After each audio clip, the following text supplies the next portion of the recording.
Hello everyone and welcome to my channel. Today, we're talking about a topic that concerns us all, junk food. Are you ready to find out 10 things you didn't know about this type of food? I assure you that there will be many surprises, and perhaps they will even make you change your mind about some eating habits.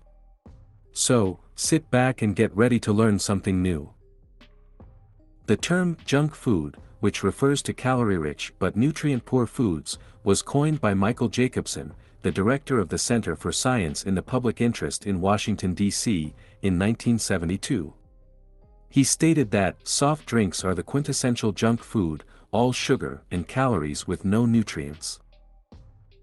Regarding soft drinks, the Department of Nutrition at the University of North Carolina at Chapel Hill, USA, recently published a study in the American Journal of Preventive Medicine that demonstrated that children who are accustomed to drinking sugary drinks are also more likely to consume calorie-rich foods. One of the most alarming studies on junk food was published in Frontiers in Psychology, which stated that junk food reduces the appetite for new flavors, which normally helps us maintain a balanced diet, and another study by the University of South Wales, which showed that mice fed a diet high in fats and sugars presented significant alterations in memory after just 1 week. David Kessler, former commissioner of the U.S. Food and Drug Administration and author of the book, The End of Overeating, Taking Control of the Insatiable American Appetite, suggests that junk food manufacturers work on a perfect combination of salt, sugar, and fat to create hyperpalatability, a new and amplified sensitivity of taste that excites the brain and makes unhealthy foods so appetizing.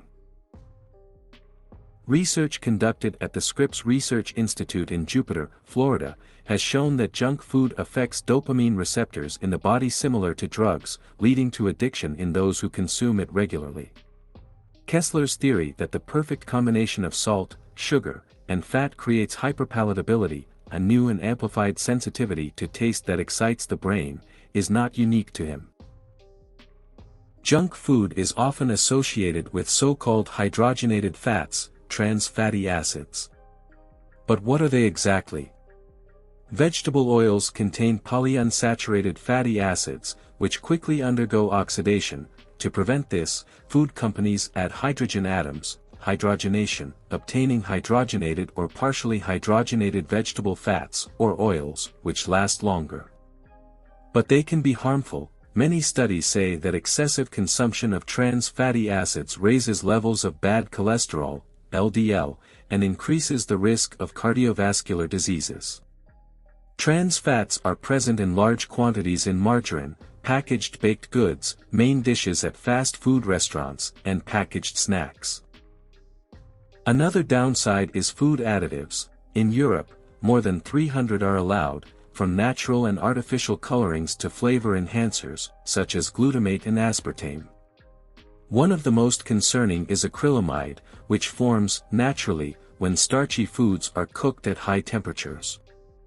The major problems would concern baking and frying starchy foods such as potatoes, especially fried ones, crackers, bread, and biscuits. According to Japanese, English, Swedish, and Swiss scientists, in large quantities, acrylamide is carcinogenic and can cause damage to the brain and reproductive organs. Even experts from the American FDA say they are alarmed. In Japan, in the early 2000s, thanks to the similarity with the lucky expression, Kito Katsu, you will surely win, and an intelligent marketing campaign, the Kit Kat mania broke out, and Nestlé produced 200 special editions of the famous chocolate and wafer bar with unusual flavors such as soy sauce, bitter, oyster, and wasabi. Researchers from the University of Liverpool in the UK exposed 60 children between the ages of 9 and 11 to food and toy advertisements, discovering that food commercials encouraged them to eat more. This was even more evident in obese children, who increased their food consumption, 134%, after watching commercials, compared to overweight children, 101%, and normal weight children, 84%. Statistics show that the consumption of junk food decreases in countries that regulate the advertising of such products, such as Australia, where any advertising of food is prohibited for children under 14, the Netherlands, where advertising of sweets is not allowed for children under 12, Sweden, where the use of cartoon characters in advertising is not allowed, and Norway, where any form of advertising directed at children is prohibited. The environmental unsustainability of junk food, particularly in the case of industrial snacks. The production process, excessive packaging, and carbon footprint associated with the life cycle of these products make junk food a poor choice from an environmental sustainability standpoint. The article emphasizes that eating healthy is unfortunately more expensive in today's society, and unless there are decisive responses from consumers and consistent public policies on taxation and advertising related to junk food, food deserts may become widespread. The article concludes that while junk food may be cheaper, it has much greater costs in the medium to long term. The environmental unsustainability of junk food, particularly in the case of industrial snacks.